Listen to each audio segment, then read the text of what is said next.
नमस्कार दोस्तों, स्वागत है आपका हमारे चैनल पर। आज हम बात करेंगे होली के त्योहार की, लेकिन सिर्फ रंगों की और मस्ती की नहीं। होली का असली रंग तो आध्यात्मिक है। वो रंग जो हमारे मन को शुद्ध करता है, बुराई को जलाता है और प्रेम की वर्षा करता है। क्या आप जानते हैं कि होली सिर्फ एक त्योहार नहीं बल्कि एक गहरी आध्यात्मिक यात्रा है। इसकी जड़ें पुराणों में हैं, जहाँ भक्ति, सत्य और प्रेम की जीत का संदेश छिपा है। आज इस वीडियो में हम विस्तार से जानेंगे होली की मुख्य आध्यात्मिक कथाएं, प्रहलाद और होलिका की कथा से लेकर राधा कृष्ण की दिव्य लीला तक। हम देखेंगे इन कथाओं के पीछे छिपे गहरे अर्थ जो हमारे जीवन को बदल सकते हैं। अगर आप आध्यात्मिक ज्ञान पसंद करते हैं तो लाइक और सब्सक्राइब जरूर करें और कमेंट में बताएं कि होली आपके लिए क्या मायने रखती है। चलिए शुरू करते हैं। दोस्तों, होली की सबसे प्रसिद्ध कथा विष्णु पुराण और भागवत पुराण से आती है। ये कथा एक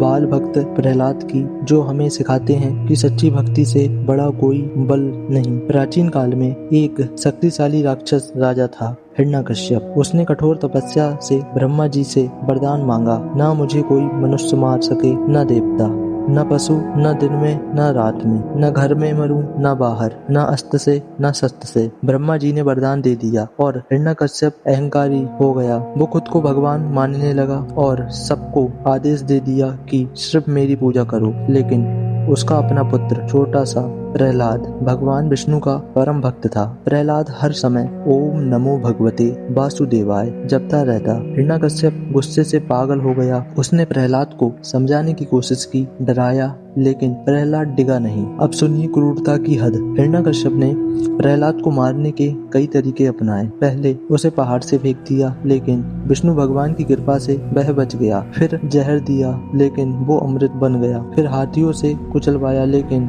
प्रहलाद पर कोई असर नहीं हुआ। हर बार प्रहलाद कहता, पिताजी, भगवान हर जगह है, पेड़ों में, पत्थरों में, तुम में, मुझ में। आखिर में हिरण्यकश्यप की बहन होलिका आई। होलिका को वरदान था कि आग उसे जला नहीं सकती। योजना बनी, होलिका प्रहलाद को गोद में लेकर चिता में बैठेगी ताकि प्रहलाद का अंत हो जाए। पूर्णिमा की रात को चिता जलाई गई। पूरा राज्य देख रहा था। लेकिन क्या हुआ? भगवान की लीला से होलिका को वरदान था, लेकिन वो उसका दुरुपयोग कर रही थी। प्रहलाद की निश्चल भक्ति ने चमत्कार किया। होलिका जलकर राख हो गई और प्रहलाद बिना किसी खरोच के बच गया। अगले दिन लोग खुशी से रंग खेलने लगे, बुराई की हार का जश्न मनाने लगे। अब जानते हैं कि इस कथा का आध्यात्मिक अर्थ क्या है। दोस्तों, ये सिर्फ कहानी नहीं, ये जीवन का संदेश है। होलिका दहन हमारे अंदर की बुराइयां, अहंकार, क्रोध, लालच, द्वेष, इन्हें जलाना। होलिका इसका प्रतीक है। प्रहलाद सत्य और भक्ति का प्रतीक है। वो बताता है कि अगर मन में भगवान की भक्ति हो तो कोई मुसीबत टिक नहीं सकती। हिरण्यकश्यप अहंकार का प्रतीक। उसका वरदान हमें सिखाता है कि कोई भी कितना भी शक्तिशाली क्यों ना हो, उसका अहंकार उसे नष्ट कर देता है। और यह कहानी यहीं समाप्त नहीं होती। जब हिरण्यकश्यप ने प्रहलाद से पूछा, तेरा भगवान कहाँ है? प्रहलाद ने कहा, भगवान हर जगह है, इस खम्बे में भी भगवान है। गुस्से में हिरण्यकश्यप ने खम्बा तोड़ा और वहाँ से भगवान विष्णु नरसिंह अवतार में प्रकट हुए, आधा सिंह आधा मनुष्य। उन्होंने हिरण्यकश्यप को नाखूनों से मार डाला और बिना किसी वरदान का उल्लंघन किए। ये अवतार हमें सिखाता है भगवान भक्त की रक्षा के लिए किसी भी रूप में आ सकते हैं। होली का त्योहार इसी जीत का उत्सव है, बुराई पर अच्छाई की, असत्य पर सत्य की।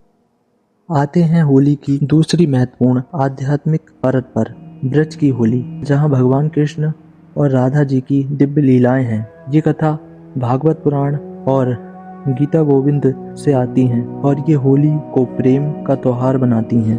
ब्रज भूमि में बसंत ऋतु में फूल खिलते हैं, प्रकृति रंगीन हो जाती है।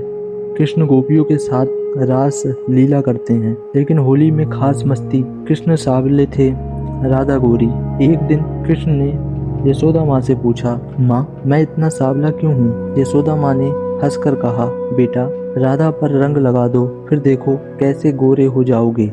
बस यहीं से शुरुआत हुई वो मस्ती भरी होली। कृष्ण ने गोपियों को छेड़ा, उनके घड़ों से पानी छीना, पिचकारियां भरी, अबीर गुलाल लगाया। राधा ने भी छोड़ा नहीं। उन्होंने कृष्ण पर इतना रंग डाला कि सांवले कृष्ण भी और रंगों में डूब गए। लेकिन दोस्तों, ये सिर्फ खेल नहीं, ये तो प्रेम की पराकाष्ठा थी। रंग लगाना मतलब अपना अहंकार, भेदभाव मिटा देना। राधा जी कृष्ण में इतनी डूब गईं कि वो अलग दिखाई ही नहीं देती थीं, जैसे आत्मा परमात्मा में विलीन हो गई हो। गीता गोविंद और भागवत पुराण में बयां है ये लीला रास होली, जहाँ हर रंग प्रेम का प्रतीक बन जाता है। सुख दुख के रंग, जीवन के उतार चढ़ाव कृष्ण के प्रेम से रंगीन और आनंदमय हो जाते हैं। आध्यात्मिक अर्थ, प्रेम और समर्पण। राधा कृष्ण का प्रेम भक्ति का उच्चतम रूप है। राधा कृष्ण में विलीन हो जाती हैं। सामान्यतः होली में अमीर गरीब, ऊंच नीच सब एक बराबर हो जाते हैं। ये सिखाता है कि भगवान के सामने सब एक बराबर हैं। ब्रज में आज भी फाग खेलना, लठमार होली की धूम है। वो प्रेम की वो मस्ती आज भी जिंदा है। दोस्तों, होली सिर्फ प्रहलाद और राधा कृष्ण तक सीमित नहीं, इसमें और भी गहरी कथाएं छिपी हैं। कामदेव की कथा। शिव ने क्रोध में कामदेव को भस्म कर दिया, लेकिन रति की प्रार्थना करने पर उन्होंने कामदेव को फिर जीवन दिया।